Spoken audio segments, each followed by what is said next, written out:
Okay, hello everybody. Good evening, and thanks for joining us on Conversations. I am Mary Ann Duke Okon. I'm a broadcast journalist, and I am reporting live from Lagos, Nigeria. It's the economic capital of the country. Well, today we're going to be taking a trip to Zimbabwe. The last time we were in Zimbabwe, we were talking about the water crisis in one of the cities in Zimbabwe. But today we're going to be focusing on Harare. And as you can see on the screen, there is a hashtag Free Mako. And I'm sure everybody's wondering, what exactly is Free Mako about? I'm going to read briefly what led up to this, because my guest tonight is an activist, and she's a human rights activist, I beg your pardon. And she's going to tell us exactly what's happening to this activist that was arrested in Harare, and the agitations that we're seeing on social media, the hashtags that we're seeing on social media, and of course, what exactly the government's response is towards this protest of sorts. Well, a court in Zimbabwe had sentenced an opposition activist to 14 months in prison for inciting public violence. Defense lawyers Makomborero was convicted last week on circumstantial evidence, and the MDC Alliance claimed he's a victim of political prosecution. Now, there was heavy police presence outside the Harare Magistrates Court as his supporters gathered ahead of the sentencing. They used the Twitter hashtag FreeMako, and a video clip of a candlelight vigil was held for him on a particular Monday night, and was posted on Twitter. Right after that, of course, we've seen so many people speaking openly against his prosecution, against his arrest.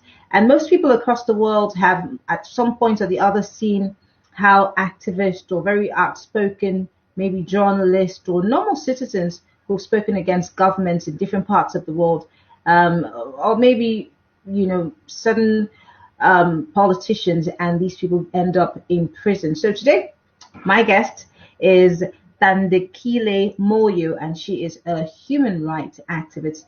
Thandekile, thank you so much for joining us. It was so difficult for us to get on here. We were supposed to be here at 8, but thank goodness we're here. Thank you so much for joining us. And she's joining us live from Harare, Zimbabwe. Thank you for inviting me. I'm in Gwanda, Zimbabwe. It's another small town. Yes. Okay, great. I'm going to learn more and more about Zimbabwe. I have a friend who's from, I can't remember the city that, Bulawayo. I love Bulawayo, even though I've never been there, but I know a lot of people from Bulawayo. So, and they give us a background. I mean, I've given you what the papers had to say about Mako's arrest, but give us a fair knowledge, because people are watching us from across the world, and they want to know exactly why this activist was arrested by the government on circumstantial evidence. Thank you so much for this chance to speak about Makomborero, because Makomborero is a human rights defender in Zimbabwe who has been persecuted by this government for several years now. So I'll give you a brief history about him. He started off as a student activist, and as a student, he was advocating for rights of students in universities. And from that moment, the government considered him an enemy of the state, because our government considers anyone who fights for human rights an enemy, because they are the greatest violator of human rights in the country. So when Makomborero was a student, what the government did was they suspended him from university several times. They would suspend him and he would appeal. They would suspend him again. So Makomborero did not even manage to finish his degree in psychology at the University of Zimbabwe. He ended up being expelled in his final semester. And all this was political persecution, because they were trying to frustrate him and stop him from his activism. So after that, he continued his activism in his personal capacity and also as a member of the opposition, the main opposition party in Zimbabwe, the MDC Alliance. And Makomborero has been arrested 38 times. This was his 38th arrest. And what shows that this is political persecution is that this is the first time he has actually been convicted of a crime. So the other 37 times that he was arrested, he would be arrested, kept in jail for months, sometimes days, weeks, whatever, and they would release him, arrest him again on another charge, release him. They're showing that he is not a criminal. They did not have anything to keep him in prison for, but they just wanted to frustrate his efforts at defending human rights. So this time now, because there has been, since the 2017 coup, there's been an escalation in the number of people that are fighting for democracy in our country. And Makomborero has been a leader of those young people fighting for democracy. And I think they realized that this young man needs to be in prison because in 2018, he testified against the government in what was called the Mohlante Commission, an independent commission that was investigating the shooting to death of 6 protesters by the government. So just a day after our elections, there was a protest in Harare CBD, and the soldiers shot at protesters with live ammunition and 6 died. Makomborero was a star witness, if I may call him that. And that angered the government again, and the persecution intensified against him. They've arrested him for all sorts of dubious charges. One day it's public nuisance, another day it's inciting violence. And this time they had been after him for months, and he had 3 court cases pending, I think, and for all those court cases, it was trumped up charges. One of them that he's been convicted of is for whistling, using a whistle. You know those whistles that are used in sports. So there's a time when, so last year in July 2020, Zimbabwean activists and political activists, human rights activists agreed that on the 31st of July there was going to be protests against corruption, because the government had been fingered in so many corruption cases, including corruption with COVID funds and all those things. So we figured that because we know how dangerous it is to protest in Zimbabwe, why not look for non-violent protests that people could engage in from their homes? And one of those protests was at a certain time every day, people will take out their whistles and whistle for democracy, whistle for freedom. So Makomborero had one of those whistles, and the police nabbed him and accused him of using that whistle to incite violence. And that's one of the charges. Without getting too much into detail, that's one of the things that he has been convicted of. They claim that him being in possession of that whistle is evidence that he wanted to incite violence, because there was a vendor's protest in town on the day that he was caught with it. So the history I'm telling you, long as it may seem, is to give you context of how Makomborero has been persecuted by the state for 11 years now, and that the fact that he is now in prison means the state has thrown away all pretense of trying to be, they've been pretending that the courts are independent all along. But they finally realized that all pretense out the window, and they're going to imprison him. He's been in prison since February, and it is one of the greatest injustices against political activists in the country. And the sad thing is that his story is not even the... Sorry. Yes, let me let you go. I'm really I'm itching to ask this question because is too close to this is I know.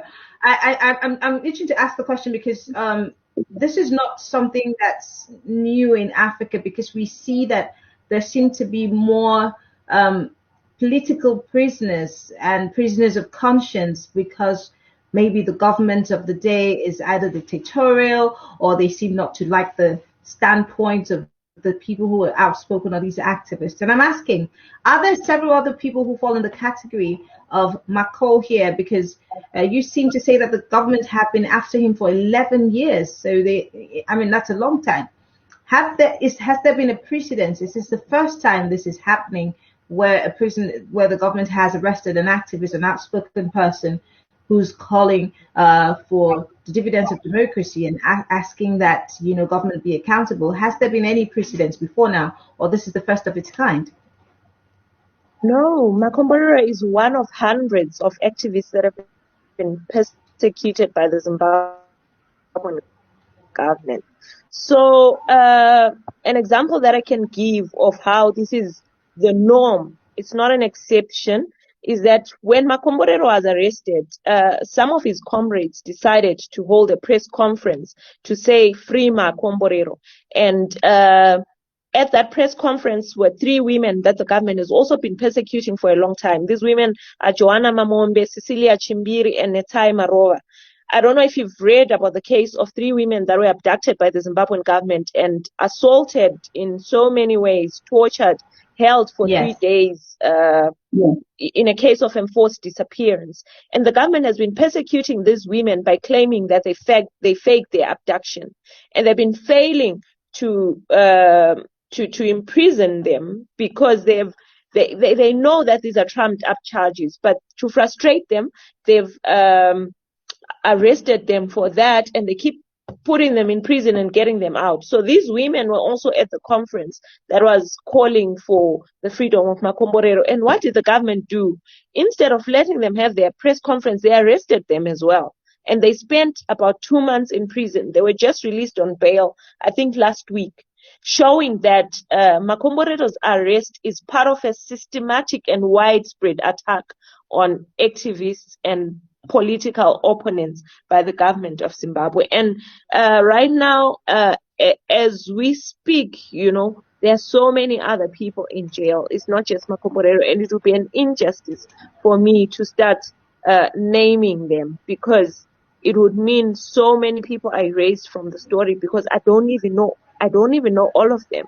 We've got these two political opposition members who have been in prison for the past few years. I think one of them is called Lust, and the other name has slipped out of my mind, who are accused of a murder that they did not commit in a clear case of political persecution. So it is normal in Zimbabwe that if you speak out against the government, you are in danger. We've got cases of even the spokesperson of the main opposition MDC alliance, Fatai Mahere, who was arrested herself last year in July and several times afterwards, simply for speaking out, for saying, we want a better Zimbabwe, we need new leaders, we want accountability, transparency. If you say that to the government of Zimbabwe, you become an enemy of the state.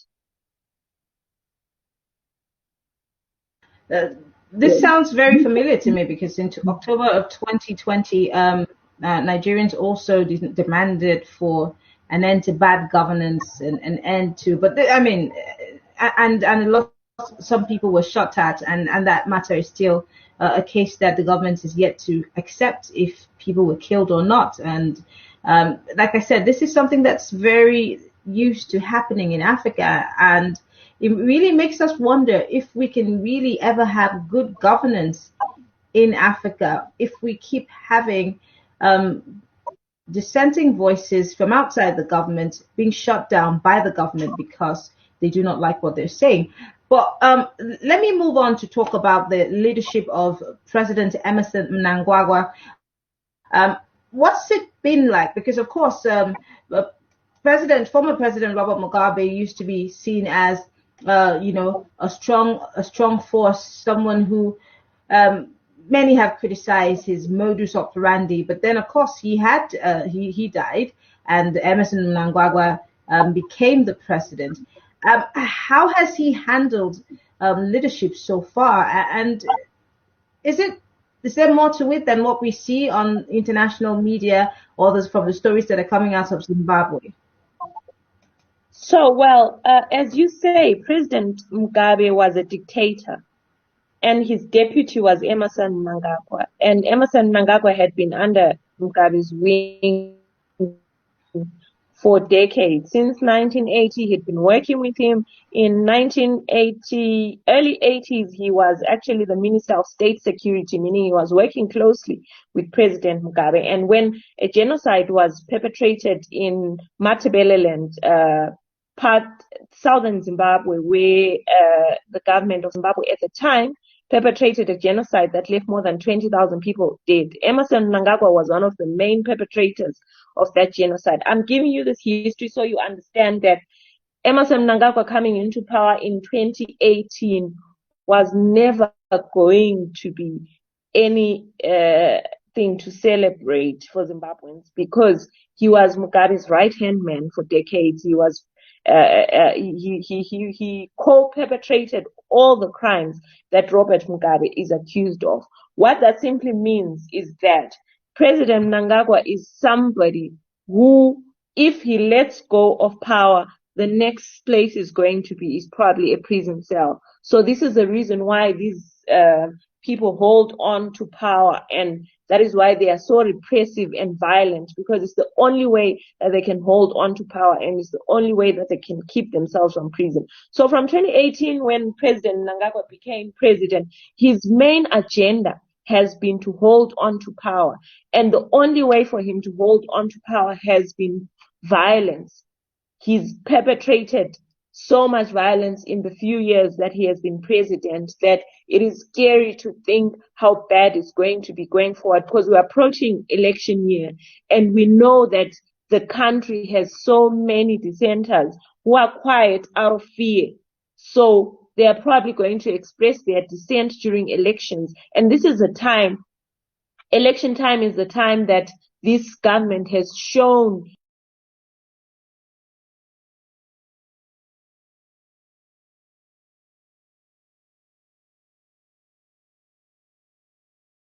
the election, and knowing that people do not want him to be in power, I am sure there's going to be a lot of bloodshed. Okay, Thande, we lost you for a second there, but I think we're going to have you back. Okay, now we have you back. So yes, you're talking about the elections. Elections in Africa is also a time where the world is watching, the world has its eyes, and we have observers from the EU, we have observers from different countries coming to watch the elections as they pan out. Now, of course, it's a heated time in every country. I mean, Nigeria is having its fair share of issues. We have our plate full, and it's stemming from insecurity to ethnic tensions and all sorts of things. How united are the people of Zimbabwe in terms of saying no to dictatorial leadership, to the kind of governance that they've been getting?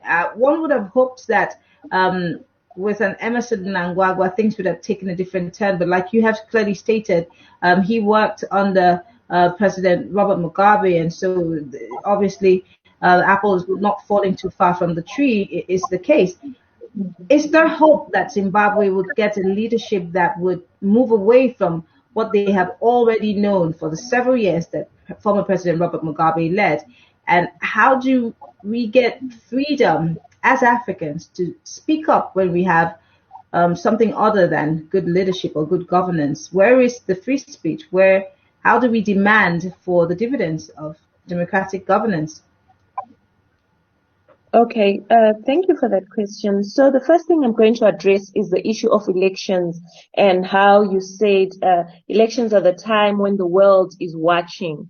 So you have to realize that the electoral violence that takes place in countries like Zimbabwe is not violence that occurs on election day, where you see people being killed or being beaten up. It is a systematic type of violence that is not even time. So you in Zimbabwe, we've got only one TV station, and our constitutions, all parties must the same amount of airplay on TV. But you'll find that elections are rigged simply by never giving opposition any airplay. So until you see opposition never gets any airplay on TV. So that is one way that they rig elections. Another way of rigging elections is by the voters' roll. That is manipulated in so many ways, adding ghost voters. And the simple fact that, like, for example, in the 2018 election, the voters' roll has to be available for inspection. But government, because they control the institution that runs elections, the Electoral Commission, never availed that voters' roll. So you'll find that the world rules elections as free and fair simply by looking at what happened on election day and a few days before elections. But elections are rigged months before that, So this notion of elections being free and fair has to be looked at in a context of what exactly is a free and fair election, and so many things that people do to rig elections that don't happen on election day. And the second issue you asked about how, as Africans, we can achieve democracy despite this repression. I really believe some situations have degenerated like ours to a point where the only thing that I think can free people is a non-violent uprising. Like what happened in Sudan, where the people went into the streets and the army shot people, but the people were resilient and they stayed put. That is the type of democracy that is available to us. I think it's the only way left. Where elections fail, peaceful revolutions are the way to go. Very interesting. I'm curious more to ask about the safety, because every time I talk about what I talk about, so people see my comments on issues concerning my country in general, people ask questions like, how safe are you? How protected are you? Because again, the government can come for you if you're too outspoken or if you're too opinionated. And in Zimbabwe, if this is happening to a human rights activist, and the government has been on his trails for 11 years, how safe are you, Thande, as someone who's also speaking up for the rights of the people in Zimbabwe? I'm not safe at all, So when you do this, you know that you are not safe. And there's a point you reach, like the point that I've reached, which is a point of no return. There is nothing that I can do right now that will make me safe. So the only way is forward. So, for example, this July 2020 protest that I was telling you about, my research assistant was abducted by state agents, and they tortured him. They held him and tortured him for, I think, 3 days as well. And they gave him a message for me. They tried to lure me as well by using his phone to call me and tell me to go and meet him. Fortunately, I managed to, I did not get abducted on the day, but they gave him a message to tell me that when they do catch me, they're going to rape me and all sorts of things. So I live with that threat every day. But to be honest, yes, I do not want to die, but I think I am my priority is freedom more than anything else. I'm not free when I'm not fighting the state. I don't know if you get what I'm trying to say, that even if I were to keep quiet about what's going on, I'll still not be free, because there's no economic freedom in my country. There is no kind of freedom at all. So the only option that is available for us is to fight for our freedom, even though it is unsafe to do so. I must applaud your resilience, and because it takes a lot of guts to put up that front. It's very difficult to be a very outspoken person, to stand up for the rights of other people, including your rights, in a state where there is not necessarily freedom of speech. But let's quickly, before we wrap this up, talk about what the future holds for Zimbabwe. I'm not sure. The number fails me. I think 35 years of former President Mugabe's rule, and now you have an Emerson Mnangagwa. Is there room for young people with bright minds and better, ideas for Zimbabwe to further the cause of the country? In the pipelines, is there any group of movement of sorts where they might not necessarily be violent, but are the young people of Zimbabwe coming to a table of sorts to have conversations on how they can take back their country. And I'm not talking about taking it back literally, but of course, changing the course of the country and seeing how they can also run for these offices to maybe change the future of the country. Oh yes, absolutely. I mean, there's always room for more people to join, but I think the young people of Zimbabwe, there's a lot of apathy in our country, and a lot of it is because of fear, the fear that comes with being in politics. But despite that, you find that there's so many young people fighting from different fronts, amendments that the government has embarked on.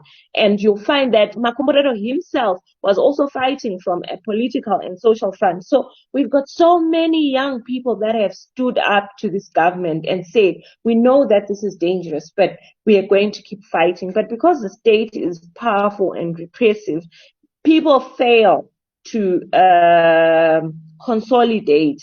But despite that, I believe there's a lot of pressure from so many different fronts. We've got teachers associations led by young people that are also fighting for economic freedom for teachers and all that. So young people are really stepping up to the plate, in my opinion. Okay, and finally, Thandi, because I need to let you go. Um, when you say that young people are ready to stand up, in my country we have what the not too young to run bill, and that was signed by a sitting president. Although I don't know how much difference that has made in terms of young people getting into politics.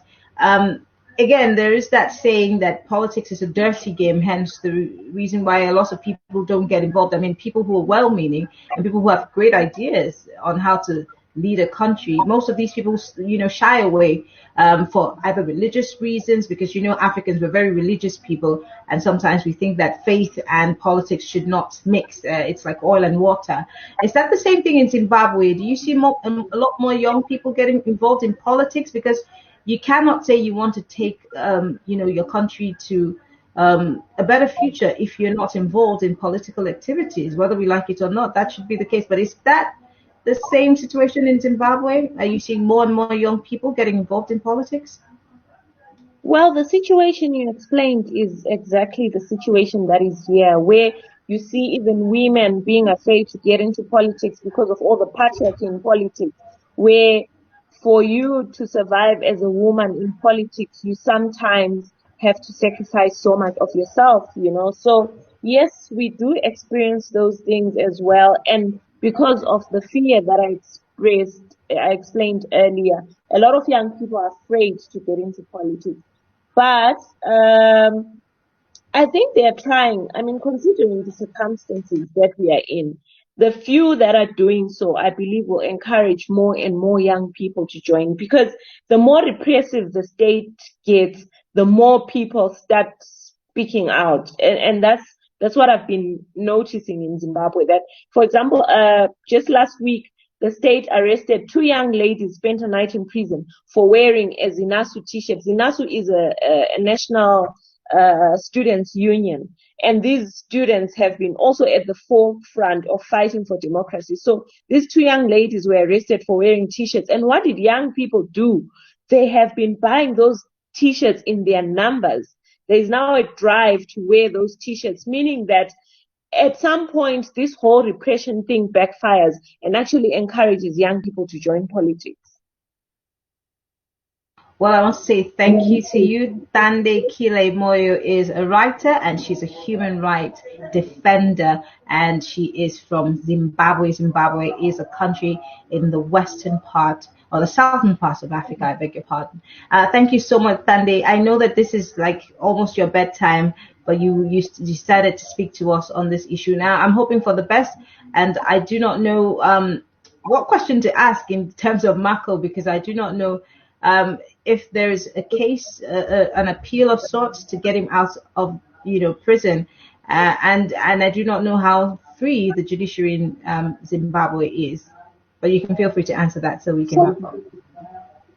So please, with regards to Mako, I think the best that people out there in the world can do is to offer their solidarity. Please jump on the hashtag Free Mako. Our judiciary is not independent at all, but we hope that as more and more people speak about this, his case will be highlighted. I've seen cases of other people persecuted in the world being spoken about by people from all over. You know, we all know about Navalny in Russia, and that shows that solidarity from the world, in as much as it may not do anything for Mako, but I'm sure it will give him some comfort, because news does get to him in prison that people are fighting for you, people are rooting for you, and I think that will give him a lot of comfort, because Makomborero is he's 28, and you know, he has sacrificed a lot of his freedoms for our country.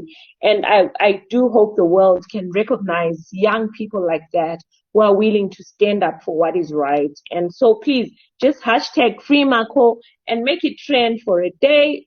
Whether it helps, only God knows. But please, for solidarity's sake, that's what I would ask of everybody that is listening to this.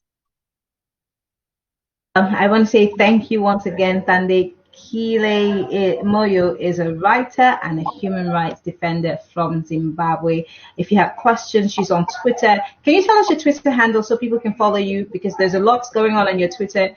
She's always speaking about, human rights issues. And if you want to know about stories on human rights coming out from Zimbabwe, you need to follow Thande. So Thande, can you tell us what your social media handles are? Thank you. So my full name, Thandekile Moyo, appears on all my social media handles. And the handle on Twitter is at MamoXN. So that's at MAMOXN, at MamoXN. So please follow me on Twitter. I'd appreciate that.